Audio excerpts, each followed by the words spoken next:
Hey, everybody. Thanks for joining us today. I'm Toby Younis, Sales Leaders Institute. And in just a couple of minutes, a couple of seconds, I'm going to introduce you to some special friends.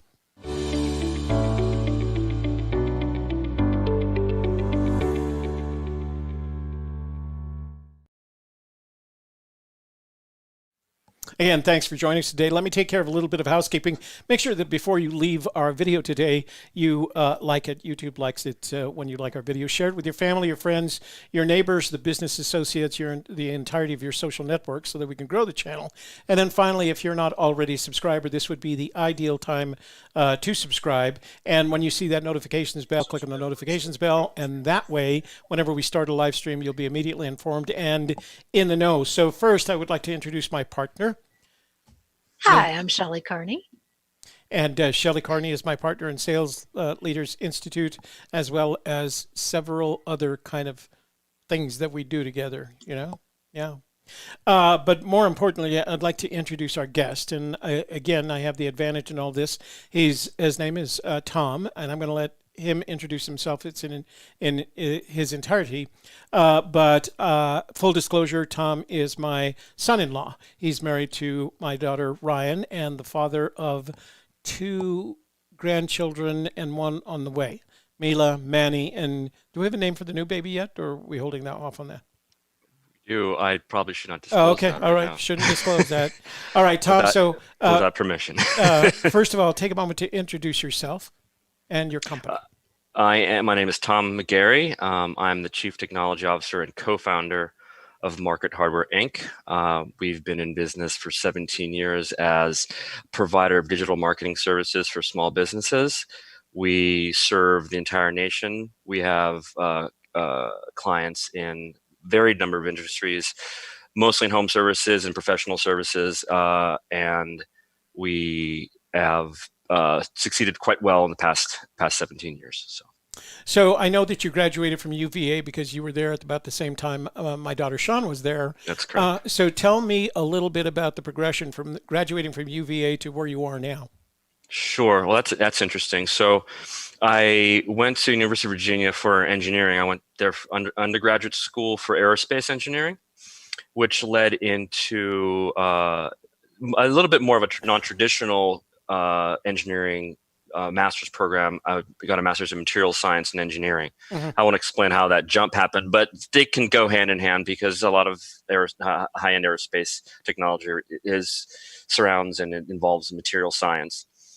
So I got my degree in master's degree in material science and started my PhD in material science. But after that point, I can't even remember how many years I would have been in school, and the prospect of staying another 5 years to get a doctorate and making almost zero money and hanging out with all the other doctoral candidates just made me realize that I needed to kickstart my professional career. And I tried everything I could. This was the year was 1995. I tried everything I could to get a position in material science all over the country. My specialty was in composite materials, titanium alloy and silicon carbide reinforced composite materials, and especially the manufacturing of those. And I tried everything in my power to get a job, and I really couldn't get a job there. So, I always joke trying to get a job at NASA is like trying to get a move from the kiddie table to the adults table at Thanksgiving. You got to wait for somebody to die up there, right? So, so it was impossible to get a job. I maybe it's easier now, and I don't know if anyone from NASA will be watching this, but you should have gotten me a job in 1995. But anyway, so I moved up to. I did actually get a position. I decided to move up to Washington D.C. It's a traditional sourcing area for students in UVA. Mm-hmm. And it's where they all go back after, majority of them go back after graduating. They come up to Northern Virginia. There's a very strong UVA community here. And coincidentally, my brother as well, who moved from Pittsburgh, was working in international affairs in Washington. He's about 4 years older than I was. So it was a natural progression to come up to Washington. And I did find a position as a math analyst for a small contractor for the FAA. And it was a bit of drudgery, a lot of data mining wouldn't even be the right word, just data analysis that was just not really worthwhile for me. Mm-hmm. And this was 1995, and I was it was sort of like the beginning of the internet explosion, and career job boards had just started sprouting. As a matter of fact, the Washington Post at that time was actually called Digital Inc., which I don't think anybody knew that. It was just, they hadn't established their online branding yet, right? But they did have a job board for the local area, DC area, and I just did some random job searches for computer programming because I'd heard that it's going to be the next big thing. As an engineer, you were made to do quite a bit of programming in your not as part of your core curriculum, as part of all your other engineering labs and things like that. You had to learn at least Fortran and Pascal at the time, and then some C++, some object-oriented programming. So what I found is that as soon as I did a search for programming, there must have been 6,000 job opportunities that came up, and it was astounding to me because trying to find one job listing for composite material scientist was impossible. You just couldn't. So it was literally like pick one and send your resume, and they would call you within an hour. A lot of it was headhunting. I was pretty naive at the time, but I decided that I was going to just to roll the dice and get into a position where I'd start computer science, and I eventually got a job almost immediately at another contractor, Beltway Bandit type of contractor in Arlington and in Ballston, and I sort of progressed my way through jobs, advancing and my knowledge and also my responsibilities, and towards sort of like 5 years of that, it was about 4 years of that when the internet was really exploding. It was around 1999. And I was able to land a position at a pretty high flying boutique technology consulting company in Washington, where we specialized in startups. Startups were the big thing. They still kind of are. Their venture capitalists love them. They're, unicorns, as they call them. If you get the right one, you'll make a lot of money. We could talk about Facebook, Twitter, Uber, for example, coming out of Y Combinator Labs, I think. So it was a unique opportunity for me to really experience what it'd be like to work in the internet entrepreneurial world. And it was very fast paced. I had many clients and very successful up until the burst of the .com bubble, right? But during that time, one of my clients was a gentleman named Brian Kraft, who had started a company. He had started a number of different online companies. He's sort of a serial entrepreneur, but one of his big successes was one of the first online providers for student loans. It was called estudentloan.com. And I came in at the second round of the progression of his development of his company, and built the second and third version of his system, right? And then the .com bubble burst. Everyone sort of went their own separate way, and then a few years later, we got back together, and in around 2003, and he proposed this idea to start a sort of an empire to serve small businesses. And what he had realized through market research is that the small businesses back then were woefully underserved by technology, by startups, by any sort of progressive, intelligent technology, right? So we stepped in to provide that. So we methodically and mechanically built not only the organization, but the systems to provide digital marketing services like websites, like search engine marketing, social media, newsletters, pay-per-click advertising, the whole package suite to allow small businesses not only to get online, but also to get found and to get leads and to get calls, really. So, and one of our approaches has been to partner with industry associations to become their preferred partner, and that's it's called an affinity partnership, and it's a very effective way to channel market to their members and have the stamp of approval. You'll get much better responses and much better relationships.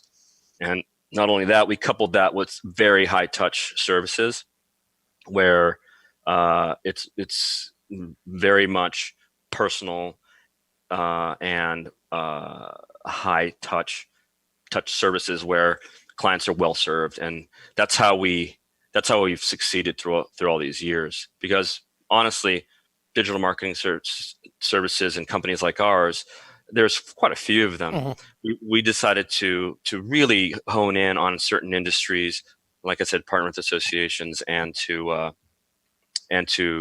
provide the best customer service possible, personalized customer service. So.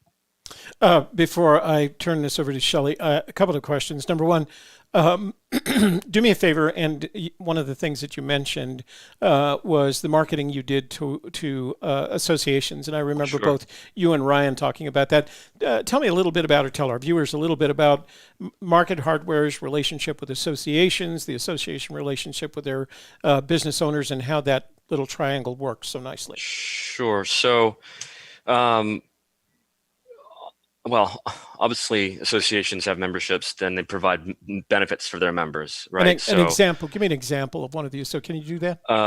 Let's see. PHCC, Plumbing, Heating, and Cooling Contractors Association, right? They have, and I don't know the exact numbers because I'm not on the ground with this part of the relationship, but they have thousands of members that they serve, and they need to provide benefits for these members.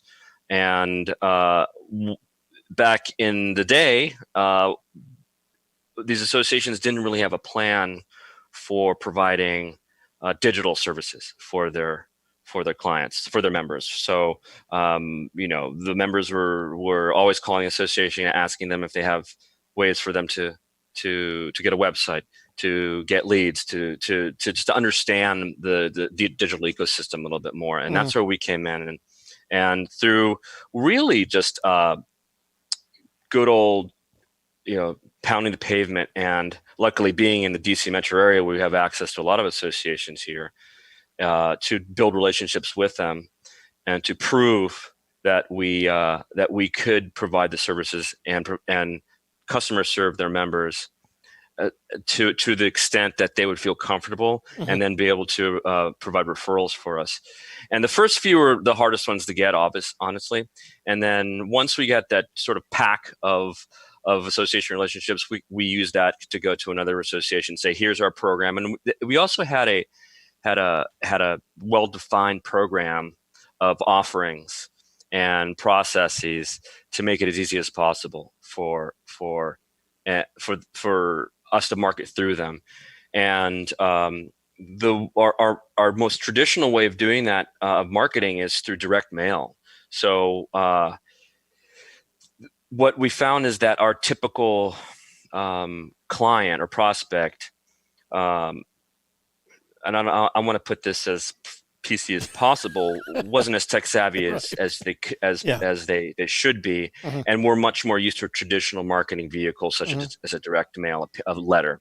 But we wanted to make sure we didn't get lost in junk mail, obviously. So making sure that we have the approval from the association, we could use the association logo, and have obviously the list of association members' addresses. We would we'd send them offers and letters at least twice a year for each association. So January even to this day is our big month where we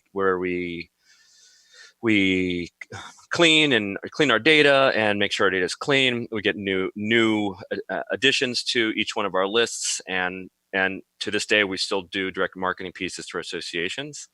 And it's not just letters, but we have survival guides. We have marketing collateral that's good to look at, and then we have plenty of offers for them and packages for them. And we do it does quite well as far as marketing is concerned. It is more expensive, obviously, to direct market, So it's the first few years, it was a big roll of the dice and putting up a lot of capital that you didn't know if you were ever going to see again. But the first campaign was harrowing, but we made it through, and we honestly got more business than we could handle, and so then that created another problem, right? So, but a good problem to have, yeah.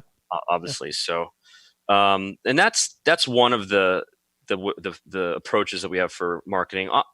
Obviously, we also do more traditional email marketing, and one of the better and cheaper vehicles for us is webinars. So especially now in the COVID era where everything's virtual, we've been doing webinars for years now, and it's very popular with our associations and their members because it's an opportunity for them to learn, to get offers, and to interact with us. And it's very efficient for us, if you can imagine, right? So set up a GoToMeeting webinar. We have a list. We have a registration through HubSpot, and it works quite well for us. And then the other approach is much more expensive, is to go to industry conferences, but it's part of the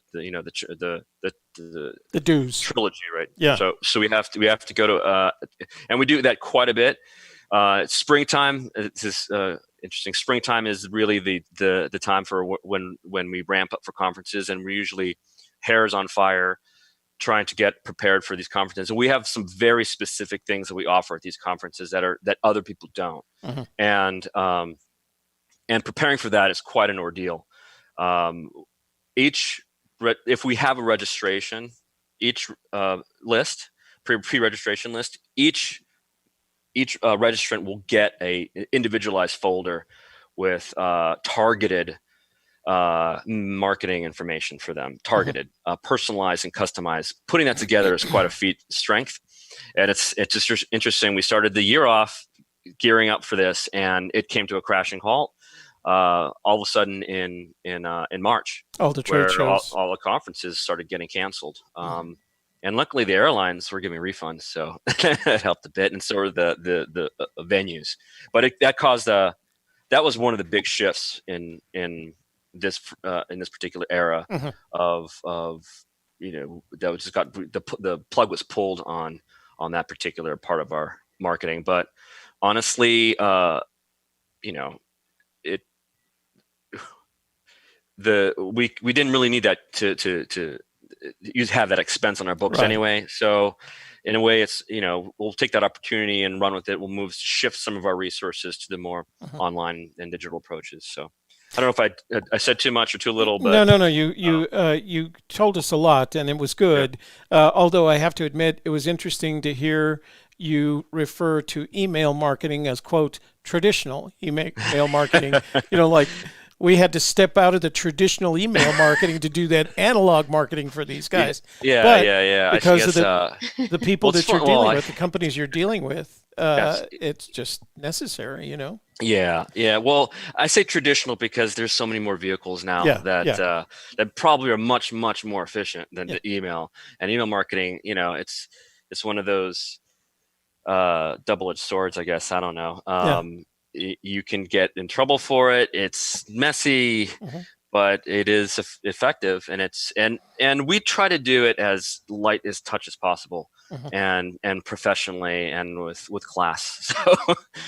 So before I turn over to Shelley again, I'm going to strongly recommend those of you that are watching, go to the Market Hardware website. It's markethardware.com, and you can see their homepage is infused with this digital automation marketing in mind, because they engage you immediately upon your arrival at their homepage. So I'm going to strongly recommend it. It's very stylish, but it's very oriented towards capturing you as quickly as possible.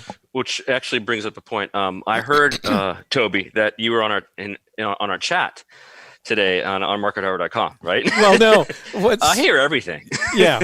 What happened was I went to your website and I was kind of noodling around, and your chat, one of your Market Hardware chats popped up.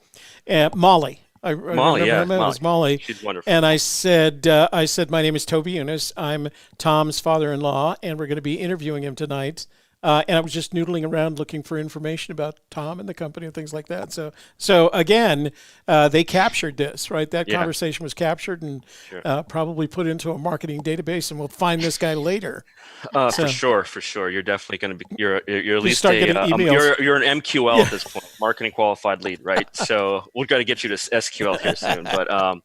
But it's funny, Molly. You could have landed a chat rep that probably didn't know me, but Molly's a really good friend of ours, and she took the opportunity to Slack me and say, first of all, I want to make sure Ryan's doing okay, and say hi to Ryan. And then she told me that you jumped in on the chat, so that was pretty interesting and funny. So, yeah, it was chat, I gotta say, chat having is a must-have if you to engage your prospect and to create a media connection with them. And that's the point that I'm trying to make. If you go to Market Hardware's website, you can tell that they're very much into this concept of digital automation and marketing, and they start working with you the minute you show up at that website. You know, aside from the opportunity to sign up for different email lists, webinars, et cetera, et cetera. Let me give Shelley a chance here. Sure. All right. Well, Tom, thank you for sharing your background and all of those many, many transitions that you've been through in such an impactful time for the rise of the internet and the dot-coms. Fascinating. So tell us a little bit about some of these skills that you learned over time going through all of these different transitions professionally, personally, and socially. What were some of the things that you really learned to rely on when the next transition came along? So right now you're going through another transition, having to work from home. So what are some of those skills that you're relying upon that you've learned over the years? Well, I mean, there's just your basic technical knowledge, right? That's where it all really starts, and accumulating that is what at first is what you do to create this sort of arsenal that and of tools that you need to solve problems, because that's what you're doing, is solving problems. And in the beginning, as a developer, you're literally just solving very atomistic problems, logic problems. And as you develop into your career, it turns, as is with any progression in a professional development, it turns into more of a personal learning experience. And throughout the first N number of years, up until I got to that sort of startup consulting entrepreneur world, I'd basically been just a technician. And my whole goal was to learn as much as possible about every sort of layer. We call these stacks, right, in development, where you have your top layer of, for example, your top layer could be what you're seeing in a web application, right? Then you have your middle layer, which is all the logic. Then you have a bottom layer, which is your data. And then you have a lower level, which is your network, right? So learning about each one of those layers was really, really important to set the stage to be able to move to the next level of entrepreneurship and technology, especially as in a leadership position, right? Because at that point, you need to be able to talk the talk. You need to be able to walk the walk, not only just talk the talk, right? But I did a lot of talking back then when I first was exposed to clients, and that was one of the biggest transitions in my life. Was when I got thrown directly into client work, really high end client work with not only venture capitalists but VC folks, but also the people that they were giving money to that were in very high stress situations, and they needed not only a consultant but a confidant and a therapist. That was one of the biggest learning experiences for me, because I'm an engineer. I can learn technology, and I can spend all my entire life in a book learning and going to class. But I really went out of my comfort zone. I remember when this company threw you in. They basically tested you in the fire. They just threw you right in. If they to get through the interview process, even to get in there, was harrowing. And then as soon as you're deemed worthy, they'll put you on a couple months of let's see if you can actually hack the work here and work 20 hours a day. It's almost like a law firm, right? And that's really what the mentality that they had. And then as soon as they deemed you worthy, they threw you into the fire with a client. And as a developer, that is way outside of developers' comfort zone. Developers are mostly introverts that like to sit and learn and code, right? And I get that.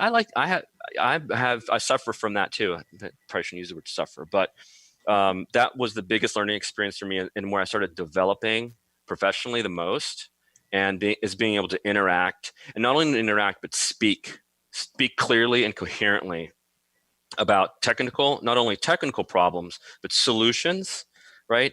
And then vision for the next, for the roadmap of where anyone needs to go. And that's really suited me very, very well going into my own venture in 2003 and through the 17 years that I've been doing it. And it's not as though I've been doing just the same thing every day for 17 years. We've been through 2 acquisitions, right? We've had multiple partnerships, multiple different platforms, multiple product lines, and having to make technical decisions and organizational decisions along the way for this whole time period. And it's gotten progressively even more exciting and with more responsibility as well. So without that development that I had, and that interpersonal and personal development that I had, I wouldn't be able to do this whatsoever. And along the way, you can tell who you can spot the people that have had the development and haven't, and right away. So, and I'm sure you know what I'm talking about. It's hard. There's a nuance that's hard to capture. But if it wasn't for that time period, this wouldn't have happened. So, also mentorship. My co-founder, who was my client back in the day, has been along with me the entire ride, and he is a phenomenal entrepreneur that can really. He's almost a magician, and learning with him along the way of not only how to make decisions and solve problems without wrecking your company has been super, super important. And that's probably one of the very salient point, making executive decisions that don't ruin you, right? And that's where it becomes very tricky.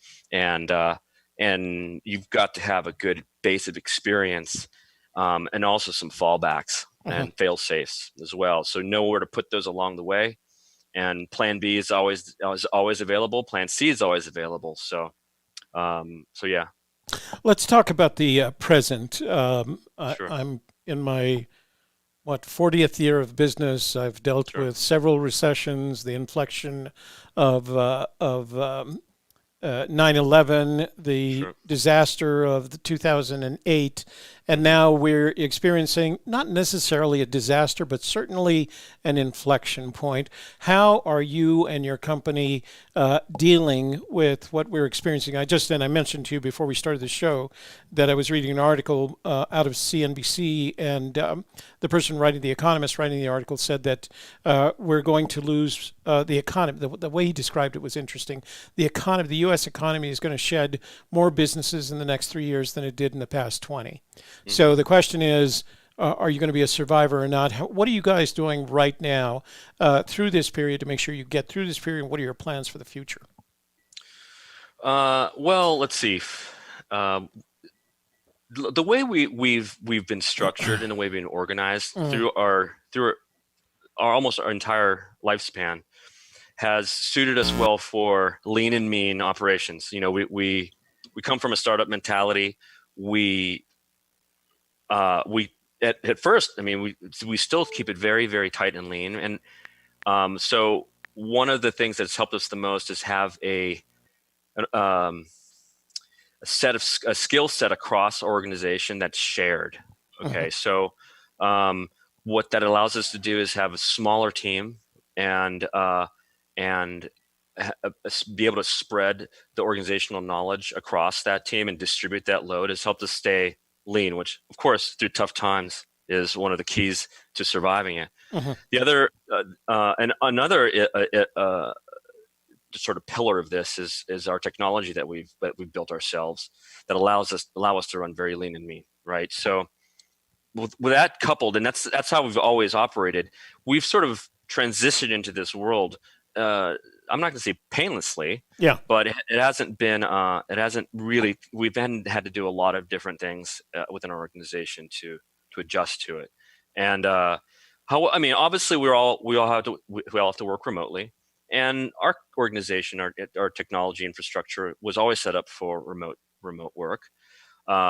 And one of the challenges was really because we're so high touch. We have people on the call center on the phone all the time, so we had to move the call center remotely into people's homes. So we solved that problem, and that. So we've been coping with the situation very, very well. Interestingly enough, our communication to me, it seems like it has increased. We use obviously online communication tools for that. Not only Zoom for meetings, we have Slack is heavily used, which is sort of a chat on steroids for organizations. Highly recommend it.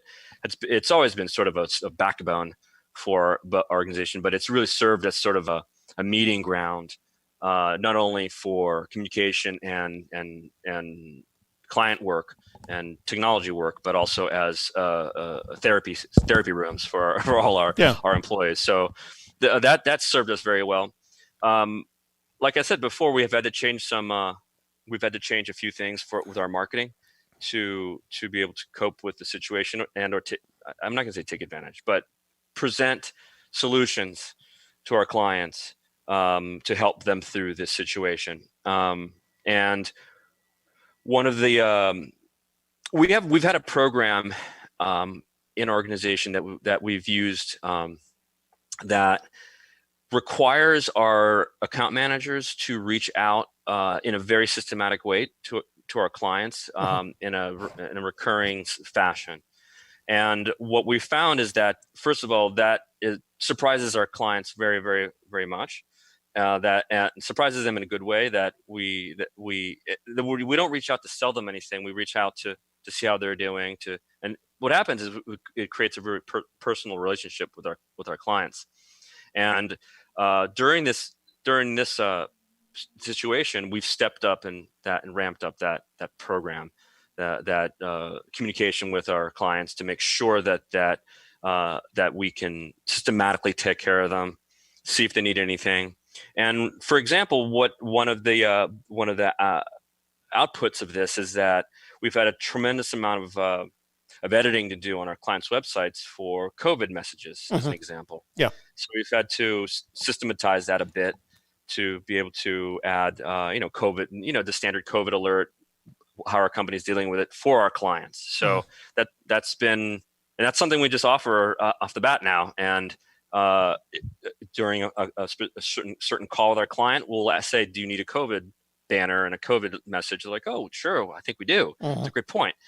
And then the other part of this is is in the one product line that is feeling some heat is our search engine marketing, right? So a lot of clients, especially who are completely non-essential, don't know what to do, don't know if they should keep their marketing spends going. And one of the other things, let me do a side note. It was very unclear in the beginning what essential meant, right. And we had to work through that with our clients, and we had to learn ourselves. But it was very gray area in almost all of the states. Obviously, the first one that went down was California, and that's the one where we had a wake up call. We're like, okay, these people can't work. Let's try. Right. So we targeted California and say, let's look at all our clients who are in California who do this, and this. Let's systematically talk to them and make sure they're okay and see if they need anything. And then obviously all the other states started falling in line. So obviously couldn't keep up with the volume there. But we learned a lot from California, and I think New York was the next one. And then so we had a plan of attack after that of how to talk to our clients, provide services for our clients, and also therapize them. Yeah. And one of our party lines is that, let's just pause. If you don't cancel anything, because this thing is gonna go away. The economy, life has to return to somewhat normal at some point. And for search engine marketing, what we're telling them is that, you know, you got to be careful with losing some rankings and losing some of your mojo if you decide to completely abandon it. So pausing is one way of dealing with that, and it helps our clients and feel better and know that they're going to be well served and things like that. So far so good. We haven't had that much problems with business and flow and things like that. So we're lucky, but we work very hard at it. So yeah. I don't know if that was enough for you. That's, if you're looking at anything specific. So. I kind of just the sense of what you're doing to make sure that you follow through this period, get through this period, and go on to continue growing your company in the way that you have in the past. Shelley, I think we have time for one more. Okay. So Tom, you have a lot of people relying on you, from employees to spouse, children, and I know you're separated from one of your children, and that's got to be very difficult for you. How are you dealing with all of these stress that's laid upon your shoulders right now? Well, I'll tell you what, I exercise a lot. So that has actually helped quite a bit. And communicating with I mean, we have to communicate in this house at all times. Sometimes we don't want to communicate with the kids, but communicating with not only family, but making sure that all the touch points that need to be touched at work are dealt with. And honestly, and I've heard this across the board from vendors that I talk to other people. And you know what I'm going to say here?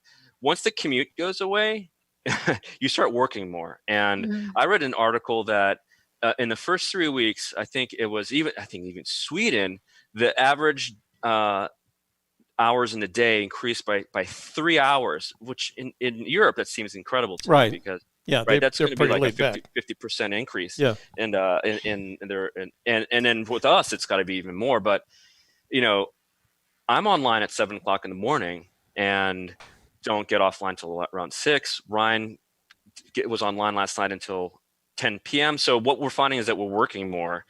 So with that, I know that probably would suggest that you should be more stressed, but you're actually taking more care of a lot of things, and so things are smoothed out a bit more. And what I find is that some of the projects I didn't have time to get to are finally getting attention, and it's creating this sort of cohesive plan. And for me, being able to have a cohesive vision and strategy for not only technology but organization helps my stress, right? And then obviously exercising helps a lot too. Try to get that out, and we try to go outside every day, and really try to make the best of it, right? Yeah. So honestly, the day-to-day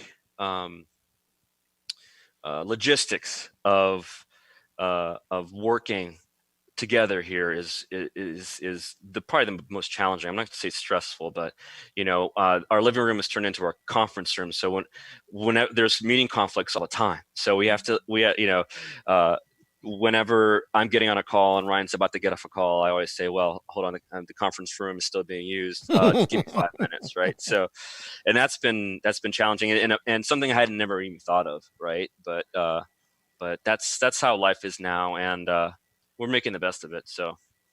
So real quickly, I have one question from the chat room, and it's from Corey J. Says, when restrictions lighten, does the guest believe they will still utilize some of the new ways of communicating? I imagine with not only your employees, but your customers. Yeah, absolutely. I think everybody that has finally been exposed to all these new mediums of communication will start leveraging them. I think there's going to be more remote work. I think there's going to be a lot more direct video engagement with not only other employees but clients as well. And that's probably going to create a whole new set of opportunities, a whole new set of pathways for marketing. Not only marketing but customer service. So I definitely think that we'll continue using these mediums. Good. Well, we certainly enjoy Good them. I mean, we've gotten used to the idea that we're dealing with our clients in the same way, and so have they. It makes it a lot easier when everybody has to do it all at once. So absolutely. Shelley, any last thoughts before we go? Well, no, I just think with the new communications, or with people becoming more comfortable with it, even I think there's even more acceptance, because like there's families. My aunt, she's quite elderly, but she's now doing Zoom calls with her family every Sunday, where she would never have gotten involved in that before. Just people reaching out a lot more, making a lot more phone calls, a lot more Zoom calls, just because we're checking in with each other and we want to feel connected. And those are the people we care most about. So we don't have that daily interaction with other coworkers and whatever. We crave it, right? Absolutely. So we reach out in other ways, just to have that touch point. Yeah, I mean, there's a lot of this is a very existential time for all of us, right? And we've heard this all before, and Ryan and I talk about it all the time, that we were all clobbered over the head and told to stop doing what you're doing and just chill out. And that created, like, it was a step function from one area to another, and it's created all these outlets and pathways of communication and interaction that were never there before. Everyone says, I've been talking to friends more than I ever have. Right. I've been doing FaceTime more than I ever have. And it's remarkable. And I hope that we learn from this and we can continue. Right. And I can easily see everyone just, as soon as they go back to work, it's going to be back to the same. But I think that there's going to be a permanent shift, and I think everyone needs to personally invest themselves in that shift to make sure that it continues and the goodness of it continues. Well, for me, it's interesting to see your wife and my Type A daughter fit into this whole new strategy. It's oh boy, because you should see her run a meeting. I imagine. Take some prisoners. Yeah, exactly. All right, Shelley, you want to say your good nights? All right. Well, thank you, everybody, for being here and visiting with us today. Thank you so much, Tom, for sharing all your knowledge with us. We really appreciate you. And for Sales Leaders Institute, I'm Shelley Carney. Tom, thanks for joining us tonight. We really appreciate your time. Please express my love and affection for my daughter and my grandchildren. I would appreciate it. Will do. I really appreciate it. Thanks for having me on. And I'll definitely pass that on. We look forward to it. You guys take care. Thank you. Stay safe. Stay healthy. We will. All right. Thanks for joining us tonight. We hope you found this informative and educational. We had a great guest tonight, and we'll do this more often through this period. We'll see you next Friday at 6 p.m. with a new guest, Shelley's son-in-law, Gus. So we're going to get to it's son-in-law week. So that's right. Thanks to everyone for joining us tonight.